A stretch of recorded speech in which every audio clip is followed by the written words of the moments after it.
கிறிஸ்துவுக்களுக்கு அன்பானவர்களே, ஆண்டுடைய நல்ல பெயரிலே உங்களை வாழ்த்தி ஆசிர்வதிக்கிறேன். இறைவன் தாமே இந்த புதிய நாளிலே தம்முடைய இரக்கத்தினால் நம்மை முடிசூட்டி தாங்குவாராக. தியானத்திற்காக ஒரு வசனத்தை உங்களுக்கு முன்பாக வைக்கிறேன். அது அப்போஸ்தலனாகிய பவுல் கொரிந்தியருக்கு 2ஆம் கடிதம் 8ஆம் அதிகாரம் 13வது வசனம். மற்றவர்களுக்கு சகாயமும் உங்களுக்கு வருத்தம் உண்டாகும்படி அல்ல, சமநிலை இருக்கும்படியாகவே சொல்லுகிறேன். ஒரு அருமையான வார்த்தையை அப்போஸ்தலனாகிய பவுல் பயன்படுத்துகிறார். நான் வருத்தம் உண்டாகும்படியாய் சொல்லவில்லை, சமநிலையை விரும்புகிறேன். நமக்கு நன்றாக தெரியும், ஆதியாகமத்தின் புஸ்தகம் 12ஆம் அதிகாரத்துல ஆண்டவர் ஆபிரகாமை அழைத்து, நான் காண்பிக்கும் தேசத்துக்கு போ, நான் உன்னை ஆசீர்வதித்து உன்னை பெரிய ஜாதியாக்குவேன், உனக்குள் பூமியில் உள்ள வம்சங்கள் எல்லாம் ஆசீர்வதிக்கப்படும் என்கிறார். கடவுள் ஆபிரகாமை அழைத்து அனுப்பினார் என்று சொல்லுகிற ஒரு வார்த்தையில நாம் நிறைவுகளை காண்பது அல்ல, அவனுக்குள் பூமியில் உள்ள அம்சங்களாம் ஆசீர்வதிக்கப்படும். Is a channel of blessing. ஆசீர்வாதத்தின் வாய்க்கால்கள். ஆண்டவர் ஒருவனை ஆசீர்வதிக்கிறார் என்று சொன்னால் அந்த ஆசீர்வாதங்கள் அவனுக்குள்ளாக தங்கி விடுவதற்காக அல்ல, அந்த ஆசீர்வாதங்கள் பல மக்களுக்கு சென்றடைவதற்காக. என்னிடத்துல கொடுக்கப்பட்ட காரியம் பல மக்களை சென்றடைய வேண்டும். நேற்றைய தினத்திலும் கூட நாம் தியானித்த பகுதியில 5 அப்பத்தையும் 2 மீனையும் கொண்டு வந்த சிறுவன், இது 5 அப்பம் 2 மீன் தான், ஆனால் 5000த்துக்கு அதிகமான மக்களை போஷிக்க ஏதுவாயிற்று. இந்த ஆசீர்வாதம் என்பது ஒருவருக்குள்ளாக அடக்கி வைப்பது அல்ல, இது பெருக்கெடுத்து ஓட வேண்டும் என்பது.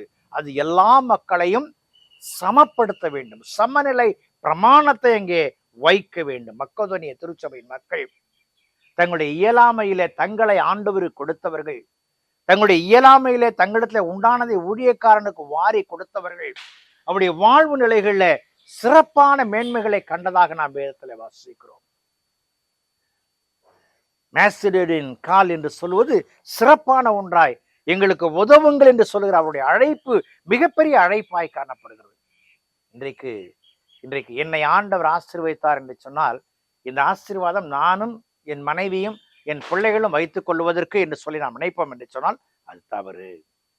பாருங்கள் 14வது, எப்படி எனில் மிகுதியாய் சேர்த்தவனுக்கு அதிகமானதும் இல்லை, கொஞ்சமாய் சேர்த்தவனுக்கு குறைவானதும் இல்லை என்று எழுதியிருக்கிற பிரகாரம் சமநிலை பிரமாணத்தின்படியே என் ஆண்டவருடைய ஆசீர்வாதம் எல்லா மக்களுக்கும் போதுமானதாய் இருக்க வேண்டும். ஹேட்டிஸ் என்று சொல்லி ஒரு அன்பர் வாழ்ந்தார். அவர் எப்பொழுதுமே ரோட்ல நடந்து கொண்டு செல்லும் பொழுது பையில நிறைய மிட்டாய் வச்சிருப்பாராம்.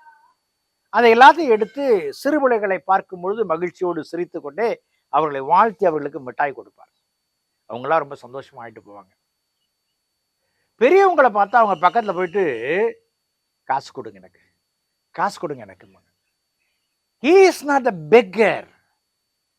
இவர்களிடத்துல இருப்பதை வாங்கி மகிழ்ச்சியை விரும்புகிற சிறார்களுக்கு கையளிக்க விரும்புகிறார். இன்னைக்கு என்னிடத்துல இருக்கிறதை நான் கொடுக்கும் பொழுதுதான் மற்ற மக்களை உயர்த்தி பார்க்க நிலை காணப்படும். அன்புக்குரிய விசுவாசிகளே, என்னிடத்துல இருக்கிறதை, நம்மிடத்துல இருக்கிறதை நாம் பகிர்ந்தளிப்போம் என்று சொன்னால், அந்த பகிர்ந்தளிக்கிற நிலைகள் எப்படி இருக்கும்? நாங்கள் சமீபத்துல ஒடிசா மாநிலத்துல கலகண்டி என்கிற மாவட்டத்தில் உள்ள காந்தா என்கிற ஆதிவாசி மக்கள் மத்தியிலே ஊழியத்திற்காக சென்றிருந்தோம். கடந்த மாத இறுதியில நாங்கள் அங்கு சென்று எல்லா ஊழியத்தையும் செய்துட்டு வரும்பொழுது ஒருவர் சொன்னார், ஐயா, முடிந்தால் இங்க இருக்கிற ஒரு 50 குடும்பங்களுக்கும் ஆளுக்கு ஒரு போர்வை வாங்கி கொடுங்கள், கம்பளி வாங்கி கொடுங்கள், கஷ்டப்படுகிற மக்கள் என்று சொன்னார். செய்வோம் என்று சொல்லிவிட்டு வந்தோம். ஏதாவது ஒன்றை இந்த பண்டிகை காலத்திலே செய்துவிட வேண்டும். அன்புக்குரியவர்களே, தேவையுள்ள மக்கள் இருக்கிறார்கள். அவர்களை காணும் பொழுது நம்முடைய உதாரத்துவ சிந்தைகள் வர வேண்டும். அது சமநிலை பிரமாணமாய் காணப்பட வேண்டும். நான் படுத்து உறங்கும் பொழுது போர்வையை போர்த்தி கொள்ளுகிறேன்.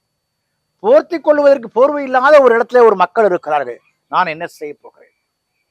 ஆகவே தான் இங்கே அழகாக சொல்லுகிறார், மற்றவர்களுக்கு சகாயமும் உங்களுக்கு வருத்தம் உண்டாகும்படி அல்ல, சமநிலை இருக்கும்படியே இப்படி சொல்லுகிறேன். ஆசீர்வாதம் என்பது பகிர்ந்தளிக்கவே, பகிர்ந்தளிப்போம், இறைவனை மகிமைப்படுத்துவோம். கடவுள் நம்மை ஆசீர்வதிப்பார். ஜெபம் செய்வோம்.